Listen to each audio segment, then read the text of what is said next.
오늘 우리가 함께 읽을 말씀 사무엘하 12장, 고린도후서 5장, 에스겔 19장, 시편 64편, 65편 말씀입니다. 오늘 말씀으로 나눌 주제 죄입니다. 우리가 죄를 해결하고 죄에서 자유한 삶을 살아가야 하는데 이를 위해서 회개가 필요합니다. 진심의 전심의 회개 없이 우리의 죄를 해결할 수 없습니다. 그 사무엘하 12장은 나단의 책망과 다윗의 회개를 기록하고 있는데, 다윗이 간음죄와 살인죄를 범한 이후 선지자 나단이 다윗을 찾아와 그 죄를 책망했고, 다윗은 그 죄를 부정하거나 변명하지 않고 고백하고 회개하여 용서의 은혜를 얻었습니다. 사무엘하 12장 13절에 다윗이 나단에게 이르되 내가 여호와께 죄를 범하였노라 하매 나단이 다윗에게 말하되 여호와께서도 당신의 죄를 사하셨나니 당신이 죽지 아니하려니와. 자, 여기서 먼저 죄는 결코 숨길 수 없으며 반드시 드러나게 됨을 보게 됩니다. 곧 철저히 그 죄를 숨겨 아무도 모르고 또 드러나지 않을 것이라 다윗은 생각했겠지만 하나님은 다 알고 계셨고, 따라서 선지자 나단을 보내서 그 죄를 엄히 책망하시며 그 죄를 드러내셨습니다. 또한 그 죄는 결코 그대로 넘어갈 수 없음을 보게 됩니다. 죄의 결과는 심판이고 죽음이며 반드시 그 책임을 져야 한다라는 겁니다.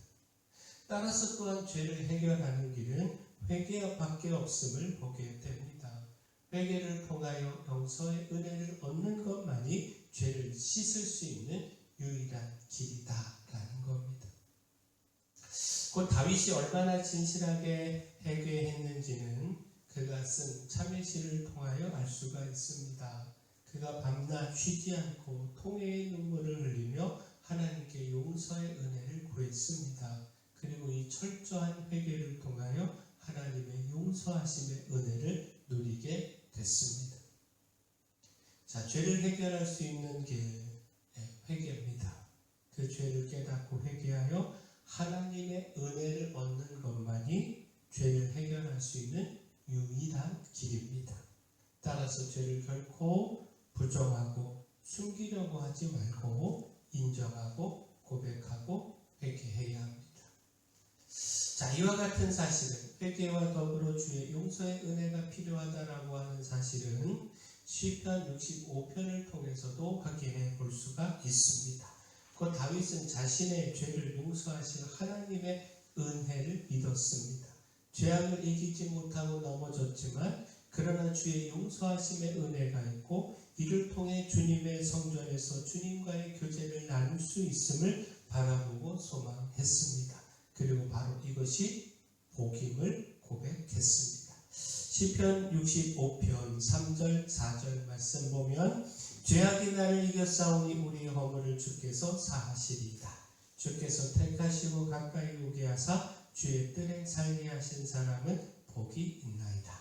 우리가 주의 집 곧 주의 성전의 아름다움으로 만족하리이다. 우리의 연약함은요, 죄를 이기지 못합니다. 우리 스스로 결코 죄의 문제를 해결할 수 없습니다. 따라서 회개와 더불어 하나님의 용서의 은혜가 있어야 합니다. 오직 그 은혜만이 우리의 죄를 해결하고 생명에 이르게 합니다. 오직 그 은혜로 죄를 해결해야 주님과 교제하는 그 참 복을 누릴 수 있습니다. 그러나 회개하지 않으면, 죄의 용서의 은혜를 통해 죄의 문제를 해결하지 않으면 그 죄의 결과는 피할 수 없는 심판입니다. 그 죄는 그리스도의 심판대에서 우리를 죽음과 파멸에 이르게 합니다. 에스겔 19장은요, 하나님께서 에스겔에게 지어서 부르게 한 애가로 왕가의 참혹한 운명을 전하고 있습니다. 자, 이 애가에서 나오는 어미 사자는 유다 왕조를 뜻하고, 첫 번째 젊은 사자는 여호아하스 왕을 뜻하고, 두 번째 젊은 사자는 여호야긴 왕을 뜻하는 것으로 보입니다. 여호아하스 왕은 바로 느고에게 사로잡혀 애굽으로 끌려갔고 영향의 왕은 느부갓네살에게 사로잡혀 바벨론에 끌려갔습니다. 또한 10절부터는 비유가 바뀌며 포도나무 가지에 대한 비유가 나오는데 키가 높은 가지는 시드기야 왕을 가리키는 것으로 보입니다. 시드기야 왕도 바벨론의 포로로 잡혀가고 이를 끝으로 유다 왕조는 멸망하고 말았습니다. 자, 근데 주목할 것이 각각 세워진 왕들이 포악하고 교만하여 죄악을 일삼았다라는 겁니다. 에스겔 19장 6절 7절 말씀 보면 젊은 사자가 되며 여러 사자 가운데 왕래하며 먹기 물어뜯기를 배워 사람을 삼키며 그의 궁궐들을 헐고 성읍들을 부수니 그 우는 소리로 말미암아 땅과 그 안에 가득한 것이 황폐한지라. 또한 11절을 보면 그 가지들은 강하여 권세 잡은 자의 교가 될 만한데 그 하나의 키가 굵은 가지 가운데서 높았으며 많은 가지 가운데서 뛰어나 보이다가. 자, 사람을 살피고 또 궁궐과 성읍들을 부순다라고 하는 것에서 포악함을 볼 수가 있습니다. 키가 굵은 가지 가운데서 높았다라고 하는 표현에서 교만함을 읽어볼 수가 있습니다. 곧 이들은 포악함과 교만함 가운데서 하나님의 심판을 받고 멸망을 당했습니다. 자, 무엇보다 이들은요, 이전의 왕들의 멸망을 보며 깨달아야 했습니다. 그런데 깨달음도 없었고 또 회개도 없었습니다. 포악함과 교만함의 전철을 따르다가 심판을 피하지 못했습니다. 회개하지 않으면 그 죄로 인한 심판도 피할 수 없습니다. 따라서 깨닫고 회개해야 합니다. 그 앞에 심판을 보고도 어리석게 똑같이 죄의 길을 걸어가는 것이 아니라 깨닫고 회개하여 은혜와 구원을 누려야 합니다. 따라서 또한 놓치지 말아야 하는 것이 예수 그리스도의 십자가입니다. 예수 그리스도께서 십자가에서 우리의 죄를 대신 지시고 우리를 의인되게 하셨다라는 겁니다. 고린도후서 5장에 바울은요, 자신에게 주어진 직분, 곧 하나님께서 그리스도 안에서 우리 인간을 하나님 당신과 화목하게 하는 직분, 이 직분을 주셨음을 말하며 그리스도를 통한 의를 전했습니다. 하나님께서 아무 죄도 없는 예수 그리스도를 우리를 대신하여 죄로 삼으시고 우리를 그 안에서 의가 되게 하셨다라는 겁니다. 고린도후서 5장 21절에 하나님이 죄를 알지도 못하신 이를 우리를 대신하여 죄로 삼으신 것은 우리로 하여금 그 안에서 하나님의 의가 되게 하려 하심이라. 따라서 여기서 하나님과 화목해야 함을 강조했습니다.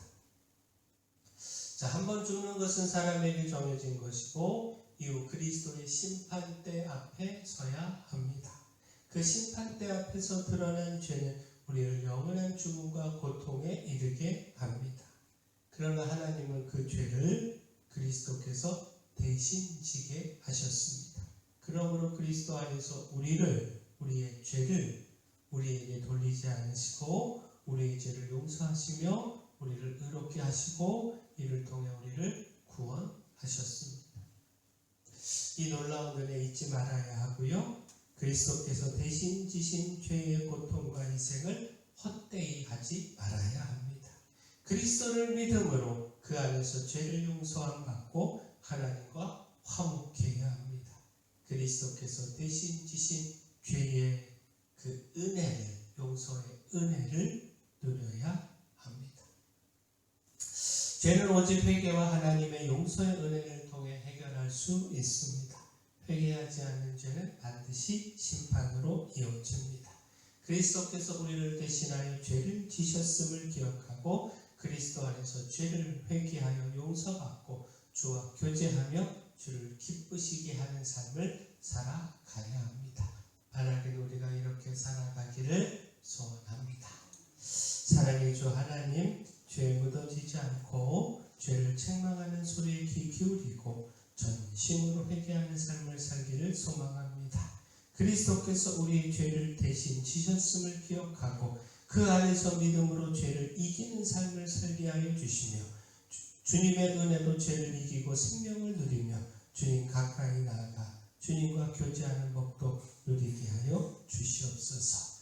교회 연약한 모든 분들 주님께서 강력한 손으로 안수하여 치료하여 주시고 또 수험생들 위하여 기도합니다. 끝까지 힘을 다할 수 있도록 주님이 인도하시고 도와주시옵소서. 재우공성에 하나님의 풍성한 은혜 계속되게 하여 주시옵소서. 저에게 해주신 사명, 이 마을의 빛이요 소금으로서의 사명 잘 감당할 수 있도록 힘도 주시고 물줄도 주시고 일꾼도 보내 주시옵소서. 예수님의 이름으로 기도합니다.